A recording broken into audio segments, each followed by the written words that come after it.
n'est pas bon que l'homme soit seul. Après, je tiens à dire à mes amis pasteurs que Nous sommes les pasteurs. si dans nos... J'ai pas dit. Je dis mes amis pasteurs. Si dans nos églises à nous, personnellement, on a une tendance, à cause d'une génération, d'une culture, peut-être même d'une culture géographique, des personnes qui pensent que le lieu est sacré, qu'il faut le respecter, etc., il y a une vraie génération qui arrive et qui est déjà là, qui casse tous ces codes-là et qui vont dans l'extrême opposé, qui dit il ne faut pas d'église. Et du coup, qui disent l'église, elle est seulement universelle et l'église, elle est seulement parce qu'on partage un certain set de croyances communes et qu'on est actif. Et ça aussi, c'est dangereux parce que finalement, chacun, dans son salon, prie, mais il n'y a pas cette notion de communauté définie. Pour moi, on sort du cadre du Nouveau Testament à nouveau. C'est deux extrêmes. Mais quand tu te centres dans la parole, tu te rends compte que là, on est dans le déséquilibre. C'est-à-dire, on n'est pas équilibré, on n'est pas en Christ, on ne fonctionne pas en tant qu'Église parce que tu ne pourrais pas faire ça. C'est-à-dire, tu ne pourrais pas vivre ton culte tout seul et dire, bah, c'est pas grave, l'Église est universelle, on s'en fiche, c'est une mission. Il y a beaucoup qui ont dit Oui, ça. typiquement, chez les églises évangéliques, il y a un fort mouvement en ce moment parce qu'il y a un leader qui a lancé ça et ça marche très bien et ça déferle. Il y a un fort mouvement de dire la dernière réforme, c'est la fin de la structure administrative de l'Église. Jésus reviendra quand il n'y aura plus la structure administrative de l'Église. Mais tu vois, là, on rentre dans un autre problème que ça serait les structures administratives de l'Église. Je ne sais pas si on a le temps de le traiter aujourd'hui parce qu'il y a beaucoup de gens qui se posent des questions par rapport à l'administration. Est-ce qu'on a besoin, est-ce qu'on n'a pas besoin? Bon, bref, il y a beaucoup de questions qu'on pourrait aborder par rapport à ça. Mais j'aimerais quand même revenir à cette question-là, de dire, je ne viens plus à l'église parce que ça ne me correspond pas. Je ne viens plus à l'église, ça me le dit très souvent quand tu vas visiter un membre d'église, que la personne, il dit, moi je ne veux plus aller à l'église. Et, ok, j'entends, je comprends, qu'est-ce qui s'est passé, comment tu as vécu, qu'est-ce qui t'a amené à raconte-moi ton témoignage. Et la personne, souvent il dit, bah oui, parce que l'autre il est comme ça, ils sont des hypocrites. Mais tu te rends compte, pasteur, je veux prêcher devant là, dans la chair, des gens qui faisaient ça, ça, ça et ça. Et moi, je le savais, comment quelqu'un comme ça peut prêcher. Et donc, ça, c'est pour entendre les problèmes qu'il peut avoir les personnes comme ça. Je pense que le problème là, peut-être que je me trompe, mais le problème là dégage déjà de la notion de voir l'église comme un temple. Donc, à l'intérieur, il n'y a que des saints. Ouais. Donc, les gens qui sont là, ils sont hyper parfaits. Et tout d'un coup, comme je me rends... Oui, mais tout d'un coup, quand on se rend compte que non, on est tous en train de chercher le Seigneur et d'évoluer, là, on se dit non, je ne me ressens plus, je pars. Et aussi, deuxièmement, la notion de spectacle. On va voir un spectacle. Si le spectacle est mauvais. Si le spectacle est mauvais, il est critiquable et moi, je ne vais plus à ce spectacle-là. Donc, je n'achète plus les billets, je ne vais plus voir ce film. Ah oui, tout à fait. Mais parce qu'on est dans le... consommation, voilà. Dans le consommateur à 100%. Mais c'est légitime. Pour moi, elle est légitime, la question de cette personne-là qui serait dans cet état, elle est légitime parce qu'on devrait dans l'Église, puisque l'objectif de la communauté devrait être de permettre à chacune des pierres de pouvoir être partie prenante du temple, l'objectif de la communauté devrait de pouvoir permettre aux gens de vivre une transformation, de vivre la victoire sur leurs péchés. Et quand je parle des péchés, je ne parle pas nécessairement des addictions. Entre guillemets, ça c'est facile. Je parle du mensonge, je parle de la violence verbale, je parle de l'orgueil, de l'hypocrisie, ces péchés-là. Si la communauté avait pour objectif de dire chaque membre qui rentre dans cette communauté, on va l'accompagner et pas le critiquer, le juger ou l'obliger, mais l'accompagner. Et vous êtes chaque individuellement, nous sommes le temple du Saint-Esprit, donc c'est par ces moyens que la Bible donne qu'on va pouvoir accompagner. On ne devrait pas se retrouver dans une situation où quelqu'un dit mais moi je ne peux pas supporter cette communauté parce qu'elle est pleine d'hypocrisie. La réalité fait que c'est le cas.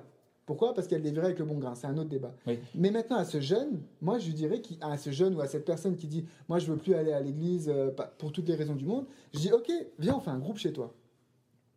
Chiche, en semaine, machin, on fait un groupe chez toi. » Peut-être qu'il ne viendra pas les samedis pendant un temps parce qu'il sera nourri dans le groupe. Mais au fur et à mesure du groupe, il voudra revenir le samedi. Parce que là, il vivra quelque chose de fort et ça lui suffira. Et du coup, il sera prêt à revivre avec la communauté. Viens, on fait un groupe chez toi. Mais peu importe si le jeune, il ne veut pas revenir à cette église, il veut fonder une propre église chez lui. Je dirais bravo, chapeau. Ça, par contre, si tu construis une église en opposition à une autre, c'est un tort. Ouais. Ah, je n'ai pas dit en opposition à l'autre.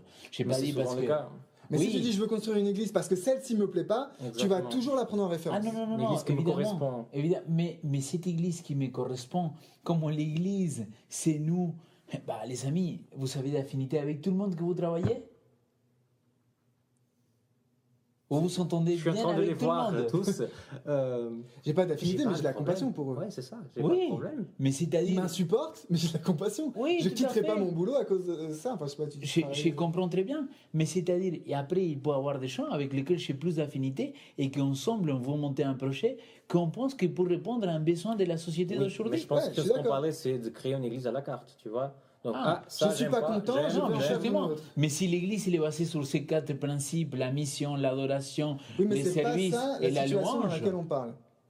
C'est pas ça la situation. La situation parle de quelqu'un qui est frustré d'une église et qui va en construire une autre. La réalité montre que ça finit toujours par une église amener sa frustration pour qui tourne en rond. Qui tourne en rond. Complètement d'accord. Il va attirer les gens à son propre groupe et ils vont tourner en rond. Hein. Il y en a dans la région, c'est pas ça qui manque. Et donc ça ne peut pas marcher. Par contre, de dire tu fais un groupe, mais du coup tu restes dans l'église, on fait un truc de semaine ou un samedi après-midi ou un samedi dans le mois ou un samedi toutes les 2 semaines, de dire on va vivre un truc et déjà ça va montrer à la personne que c'est pas si simple. Organiser un culte, c'est pas si simple. Ça demande du travail, ça demande de l'investissement. Ça demande d'être de la compassion et tout ça. Mais tu engages la personne. Mais pour moi aussi, la personne, évidemment, si elle dit un tel, il est un hypocrite, il y a 2 problèmes. Soit c'est parce qu'elle-même, il n'arrive pas à avoir cette communion avec Dieu et donc il va faire un transfert, il va mettre sa faute, le problème de relation qu'il a avec Dieu envers quelqu'un d'autre. Pour moi, c'est souvent le cas. Mais deuxièmement, c'est parce que peut-être hypocrite. Oui, peut-être. Mais il y a un travail à faire aussi. Les anciens et les pasteurs doivent accompagner cette personne. Mais justement, mais souvent on dit l'église, elle est comme un hôpital. Donc il y a plein de malades dedans. Vous avez entendu déjà ça ou non? Bien sûr. Sauf que. Souvent. Mais tu sais qu'est-ce que j'ai dit l'autre jour? J'étais en train de prêcher, j'ai dit oui, c'est vrai, les amis, l'église c'est comme un hôpital. Mais dans l'hôpital, non d'un chien, il n'y a pas que des malades. Heureusement qu'il y a des infirmières, des malades, des médecins, d'administrateurs, pour que l'hôpital il tourne. Et il y a des gens qui sont bien. Qui sont les médecins? Et là, non. Mais moi, je crois qu'il y a des médecins dans l'église. Et c'est pour ça que je dirais aussi à ma soeur, attends, pourquoi tu regardes que lui? Parce qu'il y a d'autres modèles. Attends, la charte de l'ancien, il est clair. Il doit être un homme irréprochable. Donc là, dans l'Église, il parle très bien de l'ancien. Et je me dis, ok, peut-être pas tous les anciens sont des modèles, peut-être pas tous les pasteurs ils sont des modèles, mais normalement, dans une communauté, on a aussi des personnes dans lesquelles on dit, bah voilà, c'est sur quelqu'un que je peux compter. Si personne, je peux compter sur cette personne-là, là, je suis dans un problème. Parce qu'il y a des personnes qui disent, oui, mais nous, on doit fixer que nos yeux sur Jésus-Christ. Oui, amen, gloire à Dieu. Mais nous, on doit être transformés aussi par Jésus-Christ. Et on doit être à l'image de Christ. C'est notre but en tant que chrétien. C'est ce que je disais, Léo. Et à ces moments-là... La question de l'hôpital, oui, j'adhère. Il y a aussi des personnes qui sont des médecins, des infirmiers, tout ça. Mais des fois, j'ai l'impression qu'on voit l'Église juste comme un service de palliatif. Donc, pas tes problèmes, on accepte tes problèmes, on va faire surtout des choses pour que tu passes bien avec tes problèmes, mais on n'est pas engagé du tout en résoudre tes problèmes. Et ça, voilà.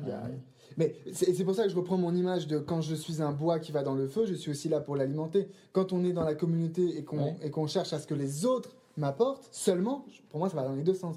Mais du coup, on n'est pas dans... La notion de service. Donc, un des 4 piliers, voilà. Mais c'est le service interne, évidemment. Oui, mais parce qu'on est très fort pour organiser du service chez les pauvres dehors, on est très fort pour faire des expos santé dehors, on est très fort pour faire l'évangélisation dehors, et à l'intérieur, les gens, ils se... Paul dit, vous êtes charnel. Pourquoi vous êtes charnel? Il y a des disputes chez vous. Et c'est pas une question qui est des disputes, genre sur 500 membres, il y en a 2 qui se disputent. Ok, pas de bol. Mais sur 500 membres, il y en a 499 qui se disputent. Mais le problème, c'est pas la dispute en soi. C'est pas encore né, du coup. Mais non, mais le problème, c'est pas la dispute. C'est pas là le problème. Ah non, c'est un symptôme, la dispute. Voilà, c'est-à-dire, le problème, c'est que, parce que toi, tu penses pas comme moi, tu es soit un libéral, soit un conservateur, et ça de plus en plus dans nos églises. Et donc, c'est évident que cette jeune ou personne qui dit, stop, je coupe un petit peu les ponts avec l'église parce que ça ne me correspond plus, je peux le comprendre, tu vois. Mais il faut faire un état dans lequel une question, et se remettre en question, et dire, voilà. Comment je vais dans ma relation horizontale avec mes proches? Comment je vais dans ma relation verticale avec Dieu? Est-ce que ça se passe bien? Comment j'y vais? Est-ce que c'est seulement la faute aux autres que je me sens comme ça? Ou c'est moi aussi que je m'identifie plus à Dieu, au projet de de l'évangile. Mais après, il y a des vraies blessures spirituelles et émotionnelles qui sont... Quand il y a des divorces, quand il y a de la violence, quand il y a des escroqueries, des choses comme ça qui sont dans l'église, il y a des choses terribles à guérir auprès des personnes. Et que même elle te dit, oui, je veux pardonner, mais je peux pas. Et tu peux pas dire, tu dois. Non, évidemment. Et c'est pour ça, je sais plus ce que je voulais dire, Ces personnes ont besoin d'accompagnement. Et l'accompagnement chez l'église, c'est la chose plus engageante et plus difficile à avoir chez les pasteurs, et je parle contre moi, parce que ça prend énormément de temps à accompagner une personne, et chez les membres, parce que non plus on est hyper chargé et on ne veut pas se donner pour quelqu'un d'autre. Et finalement, la Bible dit bien, il y a plus grand amour que donner la vie pour les amis. Souvent on pense au suicide par rapport à ça, mais donner la vie, ça peut bien être en tant que vivant. Je donne ma vie pour une personne, je vais m'engager avec cette personne pour qu'elle puisse faire son cheminement. Les amis, je pense qu'on a bien tourné le thème. Je peux juste terminer avec un truc ? Oui, je donnerai juste une note finale à chacun. Donc, ça peut être un résumé, juste une phrase que tu veux. On aura les trois à un moment et on terminera notre programme. Alors, d'accord, je vais terminer juste avec ça. C'est juste je vais juste terminer avec ça. Pour moi, dans l'Église, il y a pas. C'est pas pour moi. Dans la Bible, il n'y a pas de libéraux, de conservateurs, et trop longtemps, en fait, finalement, on est beaucoup trop influencé par la société qui coupe les gens en fonction des idées auxquelles ils adhèrent. Dans l'Église, il y a des charnels et des spirituels. Et tout charnel est amené à devenir spirituel. Et la communauté, ce que moi je vais appeler l'Église, c'est une communauté définie qu'on peut reconnaître et dans laquelle un individu peut se reconnaître et qu'une communauté peut reconnaître cet individu comme appartenant à cette communauté.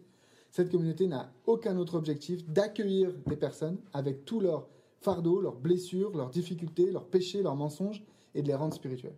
La communauté doit promouvoir cet accès, cette capacité d'obtenir la victoire et de devenir quelqu'un de spirituel. Et c'est ainsi qu'on deviendra une maison spirituelle pour Dieu, c'est-à-dire le temple de Dieu. Et pour moi, c'est ça, l'Église. Merci beaucoup. Léo ? Moi, je vais prendre cette image-là que l'Église, c'est une famille. Hein? Donc, grâce à Jésus-Christ, on devient des frères, des sœurs, et on doit vivre ensemble. Et c'est lui qui a fait de la coloc. Il sait que si tu vis soit avec un pote, soit avec un ami, soit en famille, il faut apprendre à se respecter les uns les autres. Et justement, le culte, que c'est le moment qui pose le plus de problèmes, j'aimerais prendre cette illustration des familles aussi. Quand on est à table, quand on doit manger toute la semaine, imaginons que Sam, il aime beaucoup le poulet, Ben, il aime beaucoup le poisson, et moi, j'aime beaucoup la viande rouge. Voilà. Pour dire un truc. Les aubergines. Si, dans ma famille, on mange toujours ce que moi j'ai envie, vous serez complètement frustré, vous serez complètement abattu, vous direz, mais je ne veux plus vivre avec Léo, c'est terrible, on mange que ce qu'il a envie. Par contre, dans la famille, on ne peut pas manger que mon plat préféré. On doit se partager ces rôles-là. Et je pense que dans les cultes, voilà, c'est ça. C'est aussi vivre un moment dans lequel je vais me nourrir. Parfois, c'est la nourriture que ça me plaît énormément et ça me fait un bien fou. Et parfois, ça va être quelque chose que je dis, bof, c'est pas ce que je préfère, mais je sais que ça m'a nourri. C'était l'indispensable pour aujourd'hui, en tout cas. Merci beaucoup. Alors, moi, je dirais, vous savez qu'est-ce que c'est le CrossFit ? Oui. Non. Alors, le CrossFit, c'est une façon de faire du sport qui a été inventée à Harvard. Ils ont pris finalement ce qui était le fitness et ils ont pris les exemples comment les églises fonctionnent et ils ont transformé le fitness dans une sorte d'église.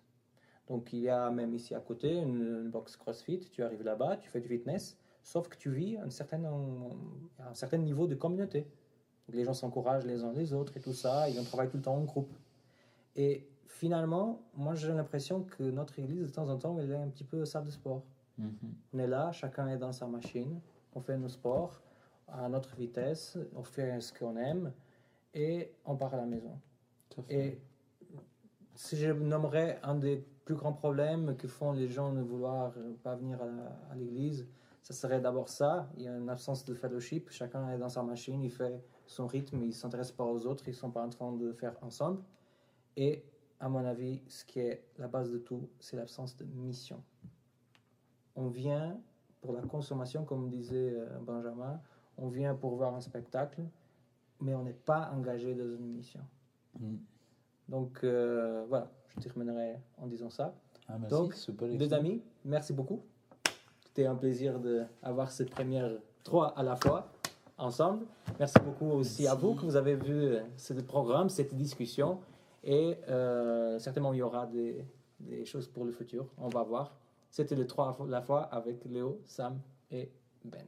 Ouais!